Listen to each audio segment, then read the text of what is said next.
ओम शांति। आज 20 अगस्त 2022 है और आज प्यारे बाबा ने हम बच्चों का अटेंशन पढ़ाई और पढ़ाने वाले पर खिंचवाया कि हमें सदा याद रखना है कि हमें पढ़ाने वाला कौन है और सवेरे सवेरे क्लास में अवश्य आना है। आज बाबा ने हम बच्चों को वरदान दिया है, साधनों को सहारा बनाने के बजाय निमित्त मात्र कार्य में लगाने वाले सदा साक्षी दृष्टा भव। बाबा ने हमें साक्षी दृष्टा भव का वरदान दिया। बाबा ने हम बच्चों को बतलाया कि इस आध्यात्मिक मार्ग पर कई बार कई बच्चे बीज को छोड़ देते हैं और चलते चलते बीज से निकले हुए पेड़ पौधों पर, टाल टालियों पर आकर्षित हो जाते हैं। बीज मूल रूप से जिसमें सारी शक्तियाँ होती हैं, लेकिन वो शोभनिक नहीं होता, अट्रैक्टिव नहीं होता, कोई उसका विशेष शेप, कोई विशेष कलर नहीं होता, लेकिन टाल टालियाँ बहुत सुंदर, हरी भरी, आकर्षणीय होती हैं, लेकिन उनमें वो शक्ति नहीं होती जो बीज में होती है। शक्ति हमें बीज से ही मिलती है।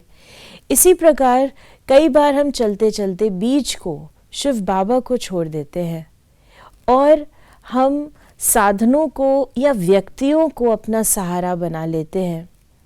जब हम योग तपस्या करते हैं, बाबा के ज्ञान में आते हैं, तो सभी का ये अनुभव है कि हमें कुछ ना कुछ प्राप्ति होती है, सेवा में भी प्राप्ति होती है। कई बार हमारा साधनों का जो स्टॉक है या हमें जो प्राप्तियां स्थूल रूप से होती हैं वो भी बढ़ जाती हैं। कई बार हमारे अंदर कुछ विशेषताएं विकसित हो जाती हैं और अन्यों में भी नाम शान भी हो जाता है और वो बहुत आकर्षणीय हो जाते हैं। लेकिन हमें ये याद रखना है कि बाबा गुप्त है, जो दिखाई नहीं देता, लेकिन वही सर्वशक्तिवान है। तो हमें उनका सहारा कभी नहीं छोड़ना, क्योंकि बाबा ने कहा कई बार माया बुद्धि को ऐसा बना देती है कि हम उन व्यक्तियों को या साधनों को ही अपना सहारा बना लेते हैं। इसीलिए हमें साकार में रहते हुए बाबा के साथ का अनुभव करना है, उसे बढ़ाना है और साक्षी दृष्टा स्थिति में रहना है।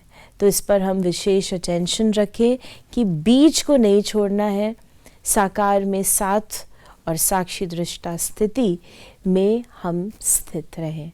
ओम शांति।